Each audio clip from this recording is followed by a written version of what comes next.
Porque realmente yo he hecho 19 misiones en mi experiencia profesional y para mí realmente ha sido la más dura. Las condiciones de vida, a mí cuando me llamaron no tenía ni idea de todo este tema de inmigraciones. Vas a Marruecos a coordinar un proyecto, empezamos con los inmigrantes, vamos a darles atención sanitaria y yo al principio pensaba, digo, qué lujo, vivir en Tánger, un proyecto como este tan interesante y, y de repente me encontré con, fundamentalmente me encontré con Elena, tengo que reconocerlo, que me abrió bastante los ojos la vida allí. Yo no sabía, tenía que pasar consulta en las pensiones, cuando aquello, veía mujeres y tenían niños, yo pensaba, ay, fíjate, ¿dónde están los padres? Y los padres, no, están aquí, están allá, me hablaban siempre todos, me contaban un mundo de fábula, hasta que poco a poco te vas enterando, al cabo de un mes, te vas enterando de cómo va todas estas tratas, cómo va toda la mafia, y cómo ves este mecanismo y toda esta hipocresía que hay entre el Estado español, el Estado marroquí, y sobre todo un continuo machaque de derechos humanos día a día. O sea, yo reconozco que ha sido el trabajo más duro porque fue un año que gracias evidentemente a apoyos, psicológicamente cuando ves pisoteados los derechos humanos día tras día de todo el mundo, por nada, simplemente por estar allí. O sea, conseguimos tener un acuerdo con el gobierno marroquí, por lo menos en Tánger, de darles asistencia, les llevábamos al hospital, les llevábamos, les traíamos. Cuando hacían redadas, ¿a quién se llevaban? Al más débil, al que tenía la pierna escayolada o al que tenía algún problema de enfermedad, al que estaba más flojo. Era una sensación de... Teníamos que seguir dando apoyo, evidentemente, hay que tener voz y tenemos que estar ahí, pero era tan frustrante estar y ver esta gente, bueno, mucho peor después, ver esta gente que intenta pasar, que lo intenta, que no puede, que mientras tanto se van quedando sin comida, sin dinero, que se tienen que poner a mendigar, en manos de las mafias, sin saber nada de la familia. Y todo el tiempo, o sea, pues supongo, Elena lo tendrá mucho más, pero yo me acuerdo que viví un año taladrada con el teléfono abierto 24 horas al día, porque te llamaban, Nuria, me están llevando, están viniendo la policía, te lleva la policía, ¿dónde van? Vas a Tetuán, están en la comisaría, tú tienes que seguir llegándoles la medicación, interesándote por ellos. ¿Dónde terminan después? En la frontera de Argelia. Argelia, otra vez el seguimiento. Ya hemos pasado todos los días. O sea, es una sensación de estar escuchando miserias y penurias todos los días, muchas veces al día, que intentas aportar algo, haces lo que se puede, pero realmente era tan poco que, vamos, yo no tengo muchas palabras. Esto es los documentales, todos los documentales que hemos visto, es tal cual, ¿eh? O sea, yo reconozco que después de eso están terremotos, genocidio de Ruanda, he visto niños morirse de hambre en Angola, he visto todo, pero tal pisoteo de derechos humanos nunca en mi vida lo había visto. O sea, después me han vuelto a llamar a México, de quiero tratar con inmigrantes, nunca he vuelto a poder, nunca, no he podido, o sea, sigo el tema, por supuesto, he dado todo el apoyo, pero yo particularmente no he podido seguir con el tema. De seguir implicada, porque emocionalmente no podía. Estaba en Clan con una niña de 3 años y era comparativamente tan duro todo, o sea, de ver cómo era un niño de una persona, cómo vivía la mía, cómo vivía el resto y cómo vivían cuando mi familia. En fin, es que no hay muchas palabras, ¿eh? O sea, que es casi mejor los documentales. Yo también, o sea, es verdad que era un pisoteo de derechos humanos constante, pero esa necesidad de ser ciudadano, ¿no? De organizarse, de tener un campo de fútbol donde ellos se organizaban y los militares después de las redadas, cuando terminaban el ese, se cambiaban y se iban a jugar los partidos de fútbol abajo. Con nosotros, sí, exactamente. Claro.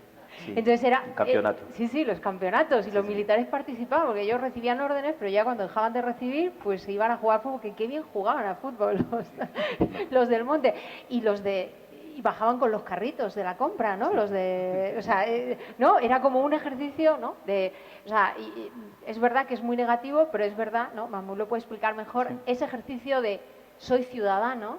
Y aunque me quiten todos los derechos, yo me autoorganizo e intento, por encima de las mafias, de las políticas, de hacer un poquito de esa ciudadanía, ¿no? No sé.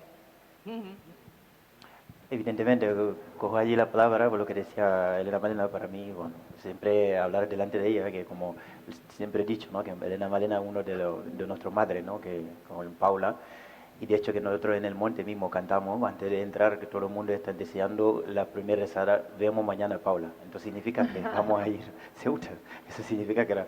Y curiosamente, como lo que dice él, a mí, por ejemplo, cuando me cogió la policía, la última suerte que he tenido, yo creo que me había deseado el coronel marroquí que yo volvía de Tetuán a pedir comida a la población civil, que realmente, verdaderamente, si no fuera la gente de Médicos Sin Fronteras y la población civil que vamos mendigando en su casa, no hubiera tenido inmigrantes clandestinos dentro del monte, porque no hay trabajo y la policía no quiere que tengamos un encuentro con el turismo europeo que están entrando por la costa.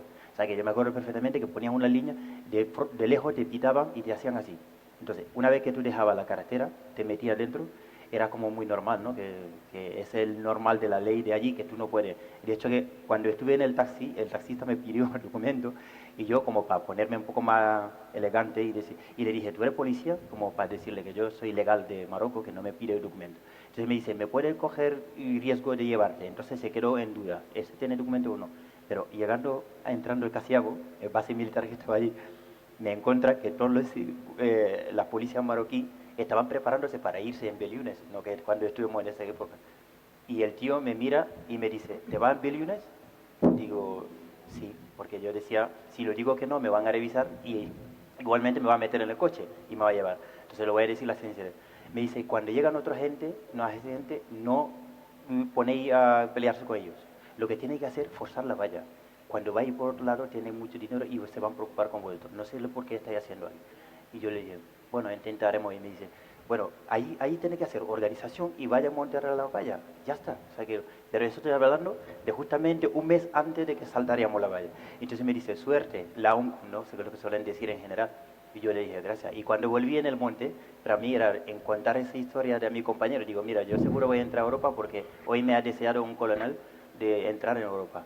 Y fue así, la última fase que yo he llegado en el monte fue con él. Entonces, el negocio que tiene ahí en el AU, yo le llamo la mercancía negra. Yo me atreví a contar la historia del libro porque cuando llegué a la península te das cuenta de muchas cosas de lo que estamos allí. Porque cada vez que te cogen y te llevan, y a nosotros en el Tetuán, de la cárcel, te ponían fotos de cara diferente, ¿no? Una persona. Y para dar cifras que habían cogido, el RFI, por ejemplo, que han cogido más de 500 personas. Y claro, que 500 personas, sin embargo, que los autobuses que llevan la gente son 42 plazas para los inmigrantes, más 4 policías que están allí, con nosotros son 46 personas. Pero el día siguiente te enteras que había ciento y pico inmigrantes que han estado. Entonces me da cuenta que llegando en Europa, que son los europeos que están pagando en Europa, Marruecos, para que hagan ese business. Pero lo mismo he dicho, que es el señor son testigos, que si realmente hoy en día cogieran la gente que está en Beliunes, la gente que está en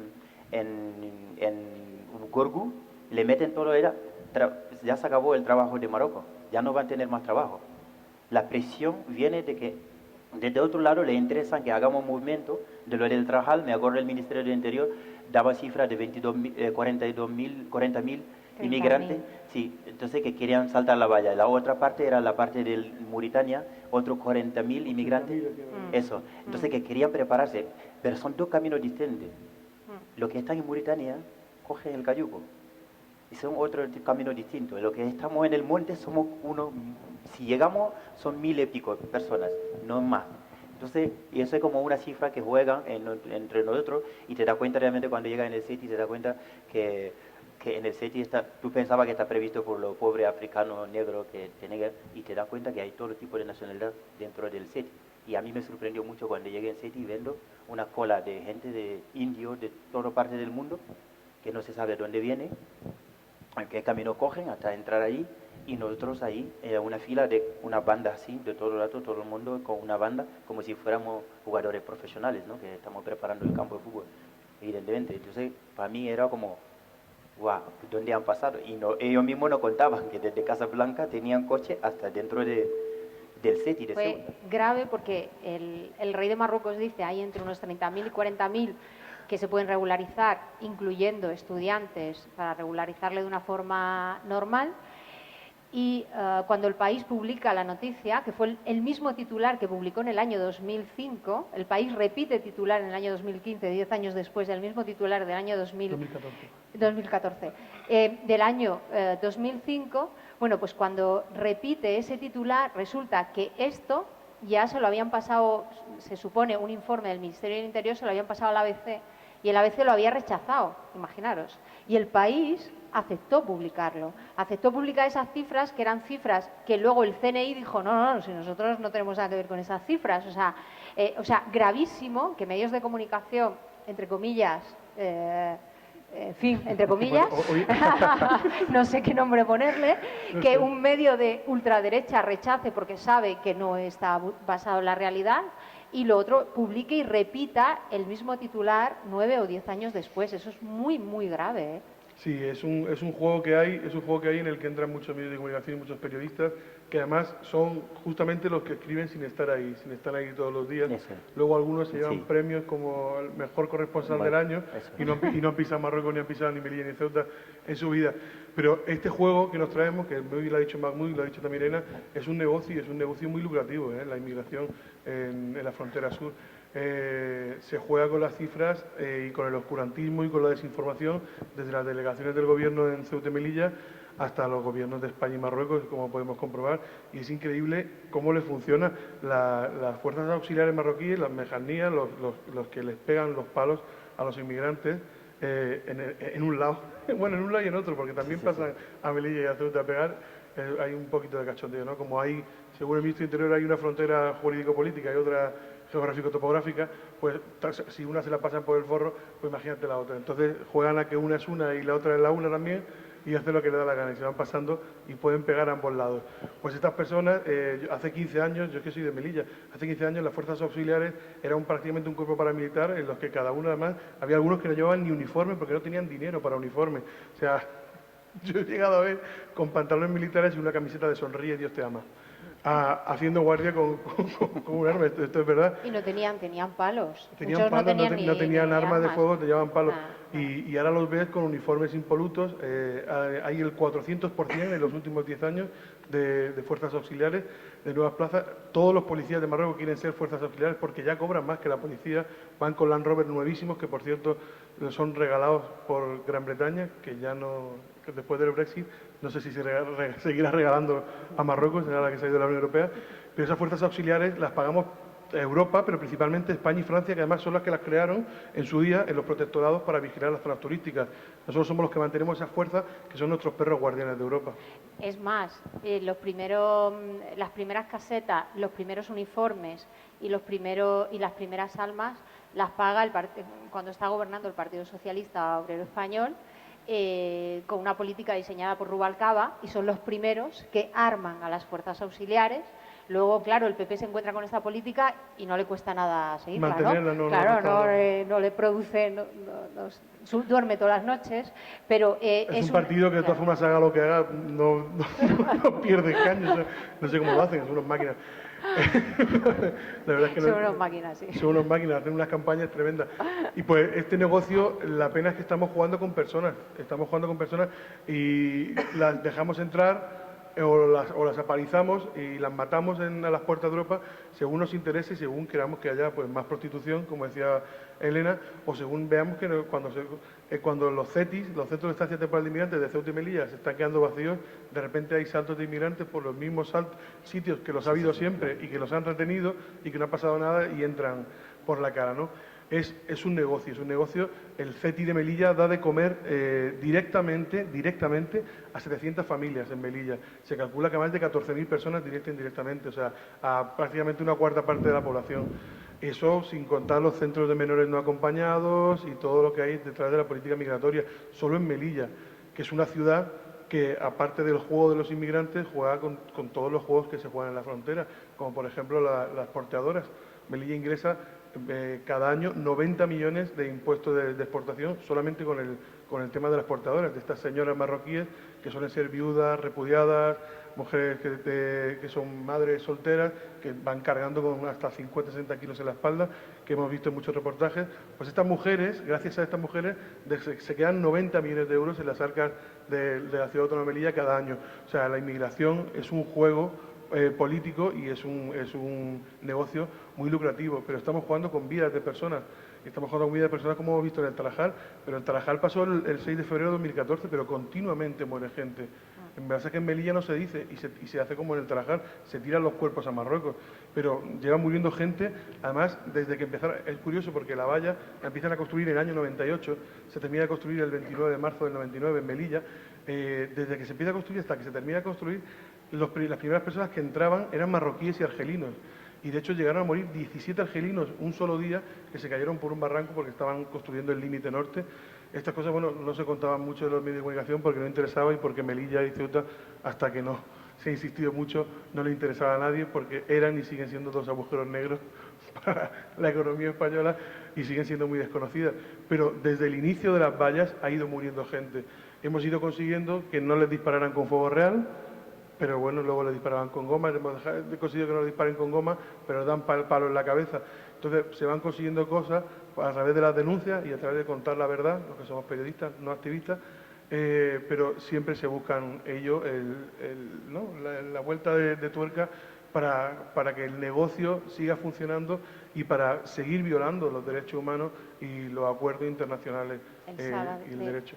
De hecho, un recuerdo a la memoria, el sábado pasado, el domingo ya, de madrugada, había una patera en el Estrecho con 8 personas, 7 hombres y una chica.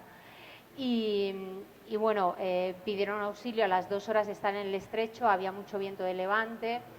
Se acercó la Marina Real Marroquí. La Marina Real Marroquí hay que explicar que no tienen un cuerpo de salvamento marítimo, que no es un cuerpo que sirve de control, como puede ser la Guardia Civil, pero no es un cuerpo especializado en salvar vidas. La Guardia Civil tiene a los GEAS, pero no siempre los activa. Y entonces se acercaron a la barca, tiraron la cuerda, y cuando tiraron la cuerda, los 3 primeros que estaban delante, 3 compañeros muy jóvenes, entre 21 y 25 años, senegaleses, había viento de levante, olas muy grandes, la patrullera militar marroquí no apagó los motores, que es una de las medidas de seguridad que hay que hacer cuando te aproximas a una lancha de estas características. Empezaron a moverse y al tirar la cuerda la lancha volcó. Los que medio sabían nadar se agarraron a la lancha marroquí, pero los otros 3 se fueron hacia abajo, porque efectivamente la Marina Real no se tiró al agua a buscarles. Primero porque no están preparados, no tienen esa formación, y segundo porque en un viento de levante, sharky, de esas características, no van a arriesgar su vida por los migrantes, ¿no? Ellos murieron el domingo pasado.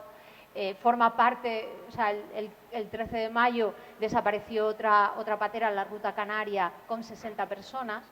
Forman parte de un montón de personas que van muriendo, que en este lado oficialmente no reconocemos que salieron nunca, no queremos reconocerlos en cifras oficiales, y entonces que las organizaciones sociales lo que intentamos es mantener viva su imagen, su historia. Ya lo hacen los compañeros a través de las redes sociales, han abierto un camino muy bonito para esto, ¿no? Los compañeros a través de Facebook van publicando los nombres, las muertes, cómo murieron, informando a las familias, y están haciendo un trabajo, el trabajo que la administración pública no tiene la vergüenza y la decencia de hacer. Nos pasó con una patera en Canarias donde iban 40 personas en 2 alturas, y cuando Salvamento tardó mucho en rescatarla porque había que esperar que Frontex diera la orden, volcó, y todos los que estaban en la altura de abajo fueron los que murieron. Pues esto Canarias, a pesar de lo que dijeron las personas que estaban en la patera, no le reconocieron. Entonces tenemos un montón de camino por andar en reconocimiento de víctimas. Ya lo están haciendo otros estados, lo está haciendo Italia, eso está muy avanzado, por ejemplo, en México. Y tenemos mucho camino por hacer porque se nos están muriendo allí, pero eso no sale, eso no interesa, y nadie sabe quién se está muriendo en nuestra frontera sur. Pero en nuestra frontera sur, como dice Blasco, están muriendo diariamente. Sea un homenaje a la memoria de estos 3 compañeros. Antes de pasar al debate con vosotros, con el debate interactivo, no sé si quiere añadir algo del tema de las mujeres. Las mujeres, de nada. Que sí. hemos introducido el tema de la trata y demás, y tú eres su salud sexual y reproductiva, yo creo que nosotros teníamos en esa época, en ese momento, teníamos un proyecto de SIDA, de VIH. Empezamos a tratar el problema de VIH en las mujeres embarazadas para evitar la transmisión vertical. Era una forma también eso de entrar ahí a trabajar con ellos, con esta gente, tener un poco el apoyo del gobierno marroquí, que no nos echaran, en fin, coger un poco de posición, ¿no?, en el proyecto. y trabajando con mujeres, al principio que también ves, voy a ver a las mujeres estas que están un poco enfermas o tienen infección, no podían venir, en principio no podían venir por seguridad dentro de la propia ciudad, pero sobre todo no podían venir es cuando ya me fui enterando a los meses, porque son todas mujeres de trata, la mayoría, sobre todo, una mayoría, no todas, hay que decir que no todas, evidentemente, pero una mayoría, sobre todo yo las que vi fueron la mayoría nigerianas. Encerradas, vivimos situaciones, tú has visto muchísimas, yo viví situaciones de tener que ir a un sitio, pero es que no sé cómo explicarlo, tener que estar sonriendo ante un mafioso que sabes que está haciendo tráfico de mujeres, pero tienes que sonreír para que te deje ir a verlas a la pensión, encerradas en una habitación, 20 mujeres encerradas con llave, pero era la única forma de poder llegar y darles una asistencia sanitaria, ¿no? De tratarlas infección, pasar consulta. Todas estas cosas eran mujeres, eran los niños, son lo que han explicado ellos de que son los primeros, dependiendo de las circunstancias, quién pasa en la patera y quién no, depende de los...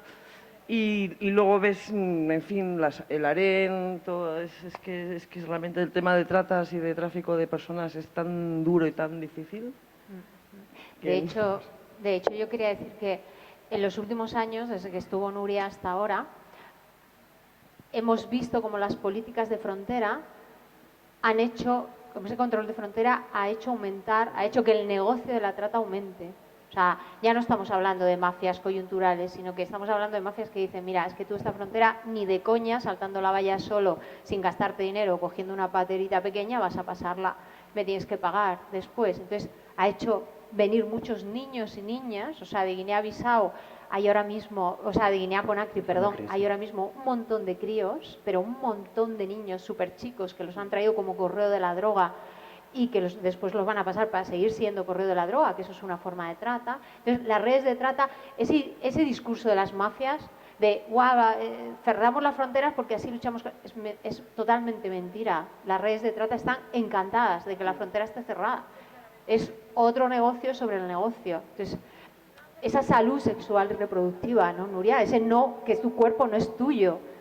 No decides cuando te embarazas, cuando... No decían nada, o sea, que te encontrabas embarazos y de repente digo, ¿con quién están? Hasta que entiendes toda la película cómo va. Pero vamos, las trafican desde que salen del país por todos los países, en Marruecos, en Tánger, en fin, en todos los sitios donde estaban. Es una mercancía, vamos, las mujeres no tienen ni voz ni voto, ¿eh? Salen cuando les dicen, paren cuando les dicen y abortan cuando les dicen. Hasta el punto del aumento que dice Elena, que cuando la famosa crisis de la valla del otoño de 2005, la de la valla de Melilla, estaba los campamentos del Gurugú, había varios campamentos en el Gurugú que eran de chicos jóvenes que intentaban saltar la valla, y estaba el campamento de Bolingo, que le llamaban el campamento familiar, le llaman familiar porque hay mujeres y niños, pero de familiar no tiene nada, son víctimas de trata, tanto las mujeres como los niños. Había un campamento familiar y había varios campamentos en el Gurugú. Actualmente no hay ningún campamento en el Gurugú porque se arrasaron todos. Hay uno cerca, en una ladera cercana, que siguen siendo jóvenes que intentan saltar la valla, y hay 15 campamentos en la provincia de Nador que son llamados campamentos familiares. Está ya Bolingo, ni siquiera es Bolingo, ya Bolingo son varios campamentos, está Bolingo anglófono, Bolingo francófono, y luego alrededor de toda la provincia, pues os digo los nombres y no va a valer de nada, pero hasta 15 campamentos. El último mapping que se hizo por organizaciones europeas en Nador calculaban cerca de 3.000 personas. O sea, lo que no ha llegado nunca a ver a la vez en todos los campamentos del Gurugú, lo hay ya actualmente en la provincia de Nador de gente víctima de trata. Y si quiere alguno preguntar, decir algo, yo me podría tirar aquí hablando toda la noche. Y si me dais unas croquetitas y unas cervezas, hasta mañana. El tema de la trata a mí me ha producido mucha curiosidad, porque normalmente cuando hablamos de trata se nos ocurre Colombia, México y demás, pero no conocemos mucho la trata en el sur de la frontera, o al menos yo no. Entonces me gustaría saber un poco eso, cómo funciona, cómo está estructurado, cómo llega... Y es que empezó a hablar Elena y me ha parecido... Sí, Elena de los cuatro es la mayor experta, porque además ella ha trabajado además en el mundo de la trata. Casi madame ya. ¿Cómo funciona? ¿Cómo lo hacen? ¿Cómo es eso? A ver, la trata significa, o sea, en la definición de trata, cuando tú captas a una persona, la trasladas para después explotarla, ¿no? Entonces tú puedes captar a una persona, trasladarla y explotarla con fines de explotación laboral, ¿no? Hemos tenido casos de bolivianos aquí en Andalucía explotados en zonas rurales, ¿no? La mayor parte hay con fines de mendicidad. Tenemos todo el ejemplo en el Estado español de estos niños y niñas rumanos, Roma, que son explotados con fines de mendicidad.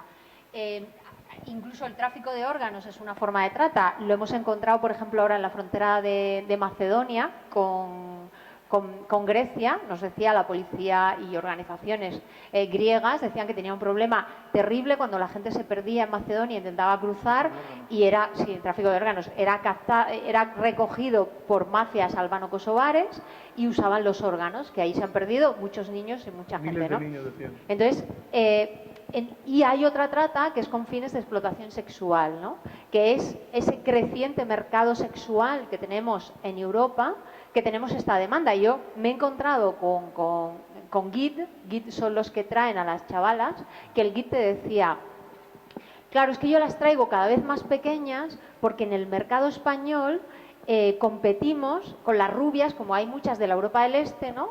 Si os acordáis de Cabeza de Cerdo, que fue el gran mafioso rumano que organizó todas las víctimas de trata rumana y comenzó a comercializar a todas las rumanas por toda Europa, que fue detenido, él mismo se entregó a la policía española porque tenía problemas de seguridad fuera de la cárcel, ahora está más seguro dentro de la cárcel. Y entonces este guide nos decía, dice, y claro, para competir con las rubias que vienen de Rumanía, que vienen de Bulgaria y no sé qué, competimos con niñas cada vez más pequeñas, ¿no? Entonces, las redes de trata vienen al país de origen o en el tránsito migratorio cuando los derechos humanos están tan deteriorados. Yo he visto captación de trata en Marruecos cuando una persona ha pedido asilo y no puede ir ni hacia adelante ni hacia detrás, no tiene ningún derecho, y ha venido a la red y le ha dicho que yo te paso, que tú me pagas, que no sé qué. Entonces llegan al país de origen y te dice, bueno, tú eres pobre, mujer, negra, desgraciada, o sea, eres lo más bajo, porque los hombres tienen otra categoría, pero las mujeres son lo más bajo que te puedas imaginar. Entonces jamás tú vas a poder iniciar un proyecto migratorio. Entonces les dicen, venga, tal, y bueno, inicias el camino migratorio con ellas, ¿no? Las más conocidas son las redes de trata nigerianas, porque son redes que empezaron en los años 80, sobre todo vienen de un estado que es muy curioso estudiar, yo estaba allí investigando, Edo State. Entonces empezaron en los años 80 a llevar niñas y adolescentes y mujeres a Italia, en Italia, y después empezaron a trasladarlas por el resto de los estados europeos, ¿no? Entonces son redes muy grandes que tienen gente en origen, en tránsito, en los propios estados. Y entonces estas redes, por ejemplo, pasa algo muy curioso que pasa también en Colombia, por ejemplo, en la zona del Valle del Cauca y demás, y en la zona próxima al Valle del Cauca, que es esta endémico, que la trata se vuelve algo endémico, algo que forma parte de la construcción social. Imagínate, desde los años 80 hasta ahora, las dos generaciones que han venido son generaciones que han nacido en un sistema en el que el dinero viene de la trata. O sea, en el que ese sistema de explotación es el sistema que da dinero a la comunidad, que desarrolla las familias. Entonces, cuando tú le dices a una víctima de trata nigeriana, no, es que tienes que denunciar a la víctima de trata nigeriana, dice, tengo que denunciar a mi padre, a mi madre, a mi primo, al policía, al funcionario, porque han creado una estructura dentro de tanta pobreza que la riqueza es la venta de su cuerpo, ¿no? Pero una venta porque hay una oferta aquí. O sea, esa demanda no existiría, esas redes no existirían sin nuestra responsabilidad. Las redes nigerianas son las más conocidas, pero ahora se están creando redes brutales desde el África del Oeste. Ahora mismo hay una chica en Barajas que no ha sido identificada desde el sábado pasado, y es una puta vergüenza, una chica de una red que las traslada hasta Rusia, que está implicada la mafia rusa, que está implicado Marruecos, que está implicado que pasan en tránsito, y la chica huyó y estaba primero en la sala de rechazados del aeropuerto, después estaba en la sala de inadmitidos del asilo, una chica que decía que tenía 27 años, y la propia policía decía, uy, decía el abogado, es que me parece que es más chica, es que me parece que es menor, pero ella dice que es mayor, entonces no activamos a fiscalía. Entonces, ese negocio, que las redes ven que nuestros derechos no funcionan, que tú a la red con un enfoque político no puedes perseguirla, es imposible acabar con ellas, porque se nutren de esa desesperación, de esa miseria, de esa pobreza. no puedes. Pero cuando tú refuerzas un Estado donde existen derechos fundamentales y donde tú a estas personas le das derechos fundamentales, ahí es donde todos y todas tenemos que combatir contra las redes de trata. Entonces, por eso os decía, ¿cuál es la Europa que queremos, no? Queremos esa Europa de mercancías, tenemos una responsabilidad para con esas niñas. Aquí está mi compañera Fuensanta, que no la veo y que la amo, y que ella sabe perfectamente que tenéis a esas niñas, adolescentes y mujeres en las calles de Granada pagando deudas. Deudas que van desde los 40.000 a los 60.000 euros, 40.000 a 60.000 euros haciendo servicios sexuales. Entonces, por eso os decía, hay una responsabilidad de conocer qué es lo que está pasando, cuál es el business que hay detrás, no cuáles son. La ciudadanía migrante tiene derechos y cuanto menos derechos tenga, más business tenemos detrás. Y eso es lo que queremos para nuestra Europa. Somos nosotros mismos quienes decidimos. Perdón la charleta. No, está muy bien. Y al final, el final de todo esto es los polígonos a los alrededores de Granada, de Sevilla, de Málaga, de Madrid, llenos de nigerianas. Te vas a Magnia, en Argelia, en la ruta de entrada de subsaharianos a Marruecos, y en Magnia está lleno de prostitutas nigerianas. Te vas a Oujda, te vas a Nador, a todos los campamentos de inmigrantes, y aparte de todas las víctimas de trata que hay, las propias prostitutas de los campamentos son todas nigerianas. Te vas a los centros de estancia temporal de inmigrantes de Ceuta y de Melilla y hay dentro prostitución nigeriana. Solo una cosita para nuestra responsabilidad. El consumo medio sexual en Europa está entre el 13 y el 15%, el consumo medio sexual en el Estado español está en el 39%, porque se ha unido a ese consumo sexual una generación muy joven, a partir de 17 años, 17, 18, 19, que introduce ese consumo sexual como parte de la fiesta. Yo no estoy hablando ahora de prostitución sí o prostitución no, que yo no entro en eso, sino cuando usted consuma de forma consciente de que muchos y muchas de esas personas que son consumidas son víctimas de trata. ¿Alguien más? Sí. Ahí atrás. Buenas noches a todos, ¿vale? Yo en este ámbito me voy a desahogar y me gustaría expresar mi pena, mi cansancio.